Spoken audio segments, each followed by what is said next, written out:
মাথাভাঙ্গা এবং কয়েকটি এলাকায় পৌঁছে গিয়েছিলেন লটারি সংবাদের প্রতিনিধি। এলাকার এক মহিলা বিক্রেতা স্বামীহারা চাঁদবালা বর্মন ৩০ বছর ধরে লটারি ব্যবসা আঁকড়ে ধরে সংসার চালানোর কথা তুলে ধরেন। অপর এক মহিলা বিক্রেতা অঞ্জলি পণ্ডিতের কথাও শোনেন আমাদের প্রতিনিধি। দিদি, আপনার নাম? কতদিন থেকে এই ব্যবসা করছেন? কি করে এই ব্যবসায় এলেন?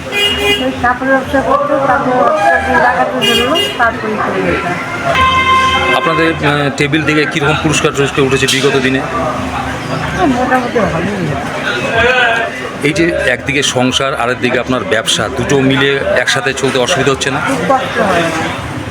দিদি, আপনার নাম? দিদি, আপনার নাম কি? আমার নাম চাঁদবালা বর্মন। হ্যাঁ, এই জায়গাটার নাম? পানিগ্রাম নয়। আপনি কত বছর থেকে ব্যবসার সাথে যুক্ত আছেন? 30 বছর। কি করে এই ব্যবসায় এলেন আপনি? যে স্বামী মারা গেল, চলার মতন পথ ছিল না, তাই এই ব্যবসা করছি। আমার ভাইজি একটা এই ব্যবসা করছিল, ওর সাথে সাথে করছিল। এই যে এতদিন থেকে এই ব্যবসার সাথে যুক্ত, এখন কেমন লাগছে আপনার? এখন করি, তখন থেকে করি, এখন ভালোই করতেছি।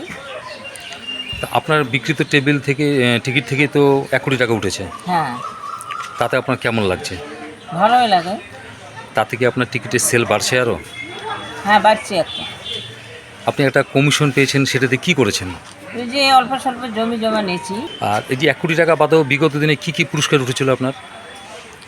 1 কোটি টাকা বাদে আর কি কি এমনি ছোটো মোটো অনেক তো ছোটো পুরস্কার? মোটো বহু দিয়েছে, হাজারি। 1 কোটির পরেও 3টে হয়েছিল হাজারি। আচ্ছা। আর এমনি কমন এগুলো হয়, মিটিং কমন। আর মানে কোথার থেকে মাল তুলেন আপনি? বর্তমান তো চানা কাটার মাল। আচ্ছা আচ্ছা। নয়ারহাটে নেই, ওইখানকার মানে এজেন্ট নিয়ে এসে ওইখান থেকে আমি নিই। নয়ারহাটের এজেন্ট নিয়ে এসে চানা কাটার থেকে, ওর কাছ থেকে আমি নিতেছি বর্তমান। এরকমই নানান ভিডিও দেখতে আমাদের চ্যানেলটি লাইক, শেয়ার এবং সাবস্ক্রাইব করুন।